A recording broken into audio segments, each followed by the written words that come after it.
Straight Talk with award-winning journalist Lloyd Geit. Thank you so much for joining us on Straight Talk. How are you? You got put out of elementary school because you were pretty bad. Straight Talk, politics, equal employment opportunity commission, race. She's a dark-skinned girl. Straight Talk, money matters, international news. Let's talk about colonialism. Straight Talk, celebrity interviews, sports. Straight Talk with award-winning journalist Lloyd Geit. Hello and welcome to Straight Talk. I'm your host, Lloyd Geit. On today's show, famed photographer Bob Gomel. He has taken the pictures of so many people, including President Kennedy, Muhammad Ali, Malcolm X, the Beatles, and many, many more. Thank you so much for joining us on today's show. How are you? My great pleasure. I'm fine, thank you. You are virtually a history book. That's really what you and your photos are. How do you respond to that? Well, I was very fortunate. The decade of the 60s became iconic. I had nothing to do with that except that I was there and in a position with Life magazine to be upfront and personal with a lot of these very famous people that you just named.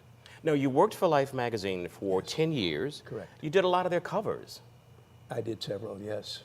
What was that experience like, working with Life? Well, it's rather interesting. Life magazine was the mecca for photojournalism, picture stories. That was my dream since I was 10 years old.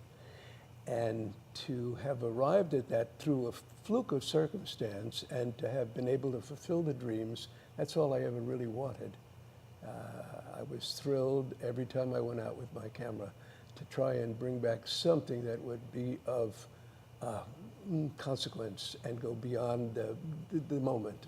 Now, you said you were 10 years old when Correct. you started this. Tell me a little bit about that. You picked up a camera at 10? Well, there were no cameras, but my science teacher was an amateur photographer, and I sat next to the aisle. On the wall adjacent to my chair was this magnificent photograph in sepia tone of a cobblestone street with a manhole cover in the middle and a pigeon. And I believe it was the first photograph I ever took notice of. And I thought it was magnificent, and I stared at it for a whole semester. It turned out that that gentleman, Mr. Fields by name, had a photography class which met for 1 hour once a week, and I joined his photo club. At 10 years old? At 10 years old, and I was hooked. But we had no cameras and no means to take pictures immediately. And finally, the war ended. My parents were not too keen on my interest in spending what to them seemed like an awful lot of money for a camera where I could control the results, the aperture and the shutter and so forth. So I got a job delivering groceries on the hilly streets of the Bronx in the wintertime. Because you grew up in New York. You were actually born in New York. I was born in Manhattan and grew up in the Bronx. And so I was delivering groceries on this delivery bike going up hills in the snow. On a delivery bike. Yes, and I earned myself $83.76, I'll never forget it. And I went down to the prominent, preeminent camera store in Manhattan, which was called Willoughby's, and I clunked it down for the first post-war 2¼ reflex that was made called a Ciroflex. And then I convinced my parents to abandon one of the closets in our apartment. For a dark room? Allow me to make a dark room there. It was not a elegant thing. I had an exhaust fan there to breathe, but I basically spent my entire high school evenings in that closet, in the dark room, processing and learning my trade from trial and error. There were no formal classes in photography. There was a magazine called Popular Photography and a columnist named Joseph Foles, who I would read every month. And by trial and error, I would process my film and realize how I could make it better. And so by the time I was a senior in high school, I was pretty accomplished. I was the editor of the yearbook. I was on the school newspaper. And so I was on a career bent for journalism, but not as a photographer, perhaps as a writer. I had no idea I could make a living with a camera. And, but your photos speak as if you are writing. And that's the interesting thing. Do not go away. We will be back with Straight Talk after these messages. Straight Talk.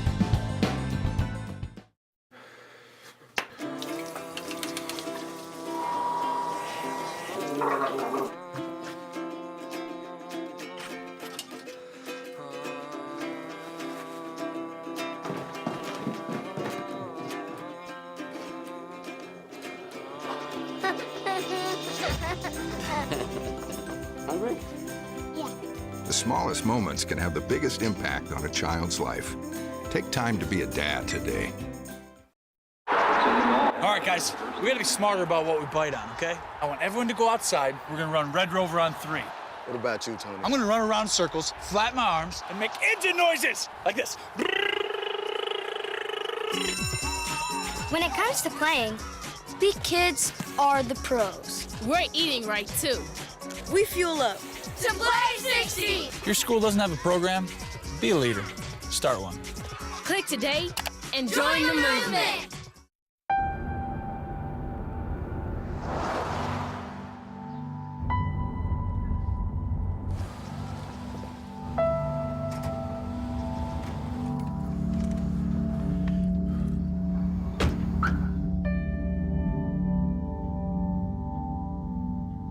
Talking to your kids about finishing school isn't easy, just necessary. Go to boostup.org for materials that can help. In 1977, an 8-year-old boy picked up the game of golf from his father.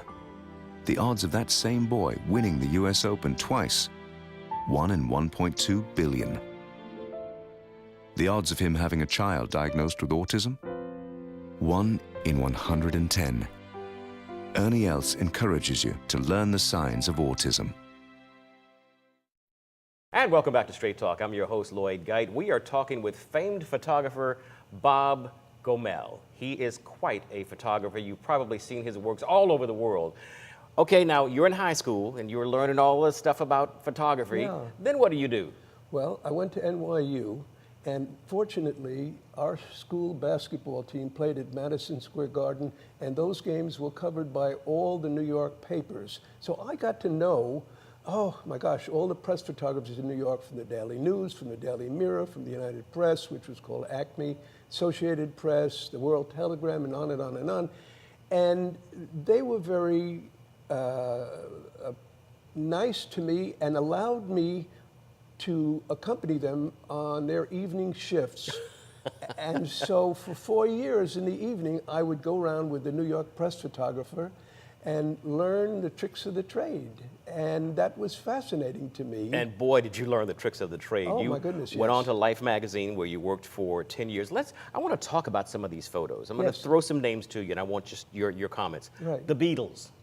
The Beatles, the whitest white people I had ever seen in my life. When they got off that plane, you needed sunglasses for the reflection that was coming off their skin. And that was later reinforced when you go to London and you see a sunny day and people are laying out in the park because they're so pale white. It's incredible compared to what we're accustomed to here. But they were extremely polite and they enjoyed very much the beginning experience in America as much as they could, because they were besieged by our adoring fans, and so they had to be sequestered everywhere they went. And in fact, in order for us to do the pictures of the Beatles in the pool, which are here on display, we had to employ a friend to get us a private residence and remove them from the hotel where they were staying and have a little privacy so we could do a photo session. What was that like, being around the Beatles? Everybody's crazy for the Beatles. And here you are with them, photographing them. Well, you know what? No big deal, huh? Well, I was not enamored by that. Maybe I was a year or two older. I enjoyed their music, but I was on the job, and to me it was business. I made some suggestions. They happily followed them, and things happened. I got a particularly big kick out of watching these well-dressed young ladies trying to outwit the security forces and to even get at as them. close as their suite in the hallways of the Deauville. There's a picture that you must take a look at of these well-dressed ladies pushing and clawing through the police security guards to get at them. Another name, President John Kennedy. He was more than just somebody you took his picture. Yes, we became friends because I had spent a good part of his campaign with him for months and months and months. And so we knew each other. Certainly he knew me on a first-name basis. And the best story I have is when he finally became president-elect and people were interviewing for cabinet positions. He had a brownstone in Georgetown, and people would be getting out of limousines and walking a few steps, and it was a very boring assignment for me and the other the world press. But finally, Saturday morning, Pierre Salinger, his press secretary, came out and said, "Fellas, there are no appointments today. Please go home." Go home. And everybody got permission to go home except two of us. Jim Atherton, who's just recently passed from UPI, and myself from Life, because Life closed on Saturday evening, and it was worth it to them to have me stand outside the door in the freezing cold. But Kennedy didn't think so. He opened his window, which was at eye level, and he said, "Jim, Bob, come on inside." And in we went, and they set up TV trays. They had the Army-Navy football game, and they brought us a steak and baked potato. And the next thing I knew, Jim was shaking me at the shoulder. And I woke up, and he said, "Navy won. The president's left the room. I think we better go outside again." I fell asleep on the president. Shame on you. Yes, indeed. And the president never let me forget it. Whenever he'd see me at a press conference or something, he'd wave his hand at me like that, and I'd get red in the face. Wow. Yeah. We're going to take another break, but do not go anywhere. We will be back with Straight Talk and Bob Gomel after these messages. Straight Talk.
When life's this hard, it's no wonder 7,000 students drop out every school day. Visit boostup.org and help kids in your community stay in school.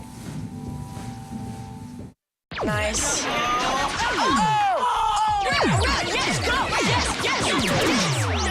No.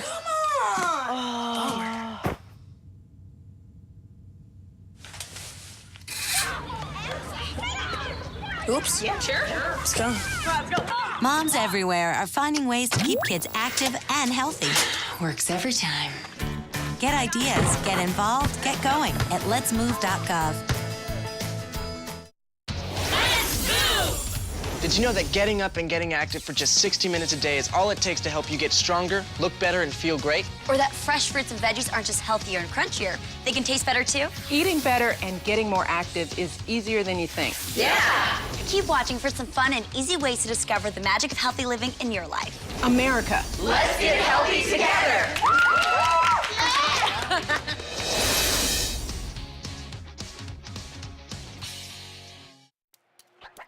Today is Saturday. 60 minutes of physical activity a day and eating well can help get your child healthy. Get ideas. Get involved. Get going at letsmove.gov. That's letsmove.gov.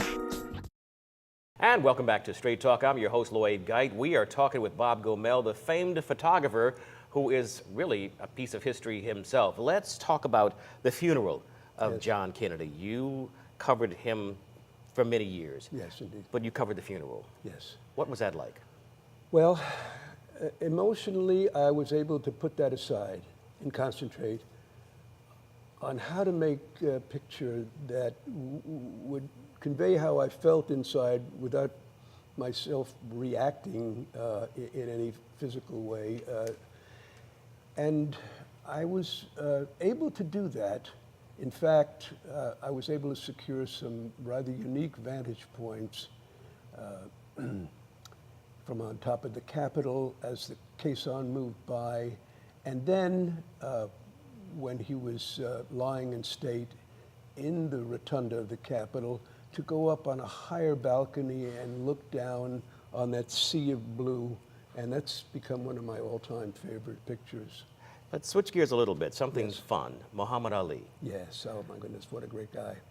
Tell me about the photographs of him. And there's one with your son sitting in his lap. You know, he was one person to the outside world, to the press, and he was quite another person privately.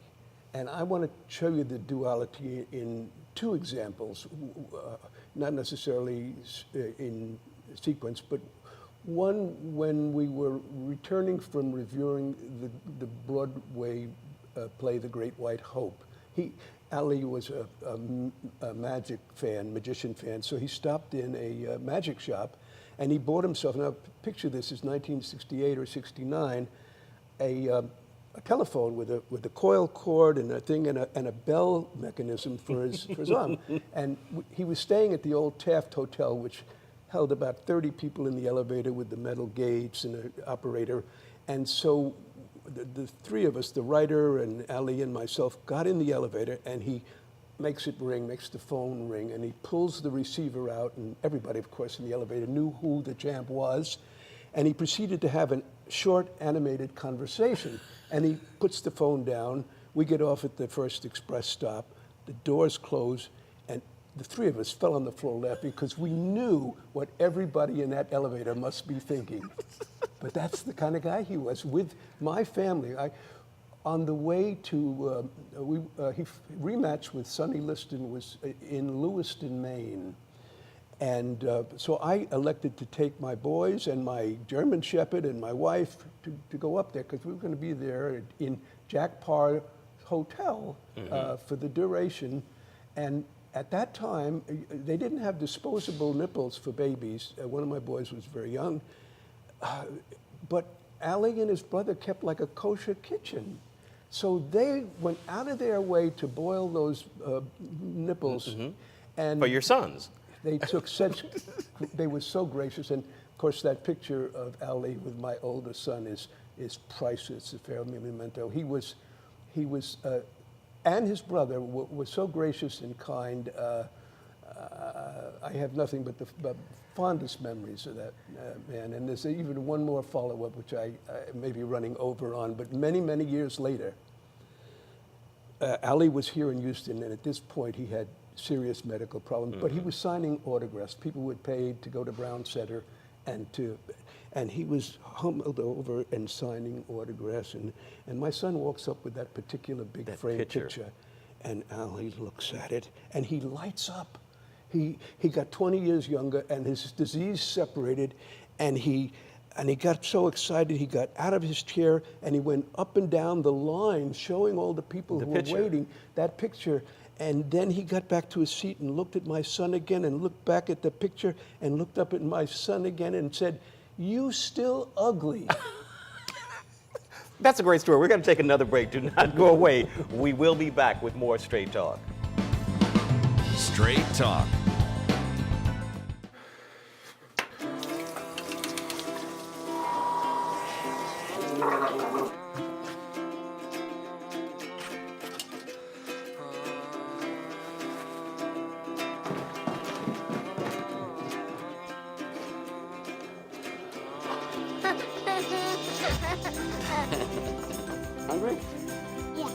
The smallest moments can have the biggest impact on a child's life.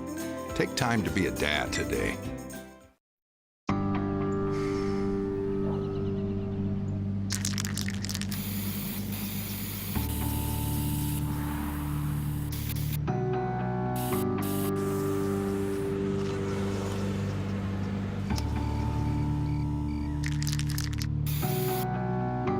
Turning a 20-foot wall into a canvas takes vision. So will getting into college. I've got what it takes. So do you. So, what's it gonna be? We could ride bikes, skating, movies, zoo, whatever you guys want to do. Can we just do this? Yeah. We could just do this. The smallest moments can have the biggest impact on a child's life. Take time to be a dad today. Hey, I'm Demi Lovato. Bullying is never okay. But what are you gonna do? Well, here's an idea. Go to teensagainstbullying.org. The end of bullying begins with you. So join the movement.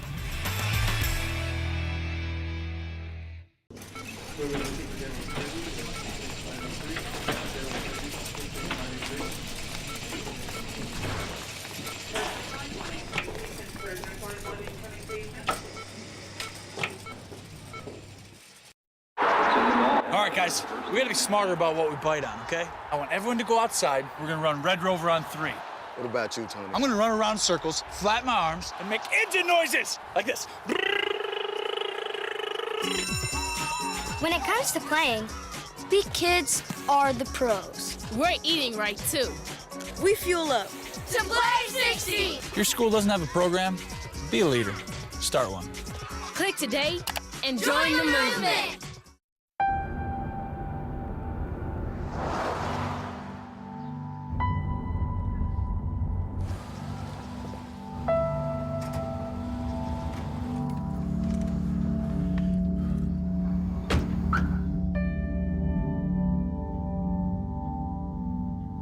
Talking to your kids about finishing school isn't easy, just necessary. Go to boostup.org for materials that can help. In 1977, an 8-year-old boy picked up the game of golf from his father. The odds of that same boy winning the US Open twice, 1 in 1.2 billion. The odds of him having a child diagnosed with autism, 1 in 110. Ernie Els encourages you to learn the signs of autism. And welcome back to Straight Talk. My special guest is famed photographer Bob Gomel. I saw a very young Dustin Hoffman. He was living in Washington Square Park at the time and taking ballet lessons along with his then wife. And that's when he had just finished making the movie The Graduate. Oh my God. And I don't even think it was released yet, or just about to be released. At any rate, life assigned me to spend a few days with him. And I photographed him doing ballet in his apartment and doing chin-ups on the door frames.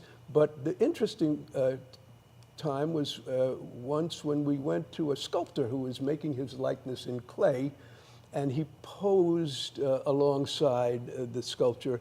And then, of course, the sculpture did something very naughty. He fashioned a piece of clay into a penis, and we had those pictures were not on display. But the interesting thing was that Dustin didn't know if he was ever going to get another job again. So he was collecting unemployment from the state of New York and going to the unemployment office. And I photographed him, of course, collecting his check, his weekly check from the unemployment. But here's what was so fascinating. The studio provided a stretched limousine for him to go to unemployment. Now, the interesting thing about a lot of the photographs that are on display is that many of them have never been seen before. Yes. How did that happen? You know, the editing process was such that layouts were made, and you might have had a wonderful horizontal image, but they needed a vertical image, and so on. And there was also the timing factor on fast-breaking stories. There were so many factors which precluded every wonderful picture to go in. And of course, there was also the fallibility of the picture editors who were under great pressure all the time to go through these tiny little 35mm contacts and be able to pick the most meaningful. So your files are full of pictures that still today have never been seen. Well, yes, that's exactly right. We shot thousands and thousands and thousands of pictures. But you're still photographing. You're actually yes. still taking pictures on a day-to-day basis, right? Oh, yes. Well, my wife and I travel. We love to go to places where the civilization is not as developed as it is in the Western world, excuse me, and to capture the lifestyle of the indigenous people who live there. We just returned from the ancient kingdoms of Vietnam and Cambodia and Laos and Thailand, and it was a wonderful experience. And those photos reflect that too. The photos are fabulous. Well, thank you. We have pictures on the wall that are as recent as this past May. Wow. And I hope we're going to Myanmar in January and possibly to southern India in November. Wow. So I'm still shooting. Well, that's a good thing. That's good for you, and that's good for all of us who can appreciate your photographs. I want to thank you. This has been such an enlightening interview, and I also want you to follow up on that book now because we need to have those as coffee table books to see all these gorgeous photographs. It's been my great pleasure. We will see you next week on Straight Talk. We've been talking with famed photographer Bob Gomel. His works are absolutely incredible, and we will see you next week with yet another exciting show. Take care.